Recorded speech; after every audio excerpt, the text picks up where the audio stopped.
Hi, everybody. It is Dream Team season for lacrosse as well as everything else. And here we are talking about boys lacrosse here in the Hudson Valley. And it was a tremendous season. Boys lacrosse in this area has really skyrocketed and become a lot better. It really has. You think about where it was 10 years ago. Yep. And how it's grown thanks to a lot of club facilities in the area. Absolutely. You had Mayapack getting to the Section 1 Class A final. You had Highland winning a Section 9 championship. You had Rondout not only winning a Section 9 championship, but winning the first ever Section 9 state tournament game. It was really just an incredible year for boys lacrosse in the Upper Hudson Valley. All right, so all of these guys do a lot of their workouts and training throughout the year and really put a lot of time and effort in. And this is where the results show, because we're going to share with you our dream team for 2015 in boys lacrosse, all of the guys who we felt were the best of the best, and here they are in no particular order. The players of the 2015 Boys Lacrosse HVSR Dream Team are, at attack, Tucker Hine, Dan Foley, Ian Olson, Thomas Holloway, Travis Ventura, Brendan Sunday, and Kyle Bronzo. The Dream Team middies are Kevin Lichtauer, Jack Decker, Chris Slapik, Aiden Hines, Alex Taco, and Max Spagnoli. The Dream Team defensemen are Max Littleton, Mike Lasoin, Corey Molali, Rob Tenenbaum, Henry Tynes, and Harrison Kaplan.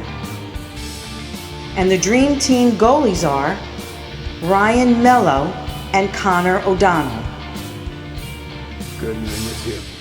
That was really hard to pick, and it was filled with great players, and there's just, it was really just an incredible year for boys lacrosse, and to be able to honor them with a dream team setup, picking two players at each position, three really.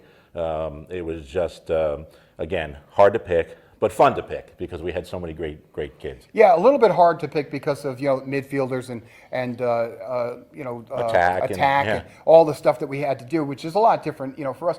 But you got to give, and you said it before, got to give these guys a lot of credit, and the coaches a lot of credit too, because these programs have really raised the bar. Oh, absolutely. This year was a great year for lacrosse here in the Hudson Valley. We all know how lacrosse stands in the rest of New York State, especially down in like Yorktown area, Somers area. Right. I think Section 1, between what's been going on up here, of course down in Westchester County, I think Section 1 is right up there in the top 3 in the state, along with Long Island and the Syracuse, Rochester area. Really? Yeah, I do. Yeah. Good for you. All right. Well, we still have to get to the player of the year, and that was a tough choice. That was a very difficult choice, and when you've got people who are going on to college and Division I, it makes it even more difficult. All right, so here they are, the top 3 players that we thought worthy of a player of the year, and here's the announcement. Tucker Hine, Chris Slapik, Brendan Sunday,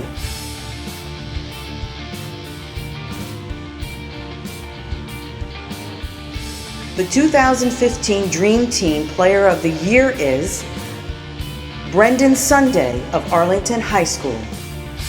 So congratulations to Brendan Sunday, our boys lacrosse Hudson Valley Sports Report Dream Team Player of the Year, and Rich Tomaselli is with him right now. All right, thank you, Charlie. I am sitting here with Brendan Sunday, our boys lacrosse HVSR Dream Team Player of the Year. It seems like we were just here a few months ago. Yeah. Brendan was our boys basketball Dream Team Player of the Year as well. But this is really your sport, right? Yeah, I'd say so, yeah. How long have you been playing lacrosse? Since second grade. Oh, it's been a while. So you really have a first-hand look at the evolution of lacrosse in this area. I can imagine going back, 10 years now as a second grader, there really wasn't a lot of youth lacrosse around here, was there? No, not at all. Really. So how'd you get involved in it? Well, my dad kind of got me involved. I had two older brothers. They played, and my middle brother, he played. He's 2 years older than me, and he was fourth grader. So my dad would always try to force me to practice with Shane Carroll. He was one of the other guys from second grade, and we always practiced with that team. That was a really good class. That was probably one of our best years when that senior class got there, and I was a sophomore. But yeah, that was pretty much when I was kind of forced into it to practice with them for a little bit, and it was all right. Clearly you grew to love it, though. Yeah, of course. All right. Another great season, 50-plus goals. Can you talk a little bit about the expectations of what you had coming in, knowing that people knew about you? Clearly, you had a terrific junior season as well. Your thoughts on before the season even began, what you expected? We didn't have a great year last year. We were 4-13, but we were relatively senior heavy, and we were better than 4-13. Well, at least we felt like we were. We lost a couple close ones, but we lost a lot of those guys, and we didn't really know what to think coming in. All we were focused about is just kind of a bad attitude around the team at the time. 4-13, we kind of got down on each other. We kind of focused on that aspect more of it than actually playing lacrosse, and we kind of became more of a team this year, and it really changed a lot. It changed the culture around, and we really started to gel more, and it led to some more success. Was there any moment that you look back on now and say, well, this is where we kind of came together? Any game, even if it was off the field? Yeah, off the field we hung out a lot. The pasta parties, whatever you want to call them, we hung out a lot, and we played Mayapack, beat them first game of the year. We were kind of like, all right, well, they were missing some guys, we were missing some guys. It was kind of, but we took that as a big step. We were like, all right, yeah, everyone's like, oh yeah, we could be pretty good this year, and we kind of used that mindset, and we were solid this year. Did you feel like you had to take on more of the load this year, shoulder more load, given all of those injuries? That was a topic of conversation between Coach and I almost every time he called in. Well, we were missing this guy. We were missing this guy. We don't get so-and-so back for another week. Yeah, we got plagued with injury this year. It was a little weird. I've never really been around that. For the most part, high school, the team's been pretty healthy, but we had a couple of collarbone injuries, a couple of knee injuries, so we were down a few guys. But I mean, I didn't really think that anyone felt more pressure. It was kind of just the next guy up mentality. Someone goes down, this guy comes in, and I think everyone played a huge role in that this year. There's a couple of really big key contributors to our success, and the guys really did a great job stepping in for them. I thought one of your best games of the year was the nip and tuck quarterfinal game against Wappinger, and you ended up winning that on their turf, and you got to the sectional semifinals. What was the key in that game? I mean, they had come back. Back and forth, and boom, all of a sudden, you get two late goals real close together. I think they were like 19 seconds apart, if memory serves correct. Yeah. What was the key in that particular game? They prepared really well for us. They were ready. That was a great game. They were ready for us for sure.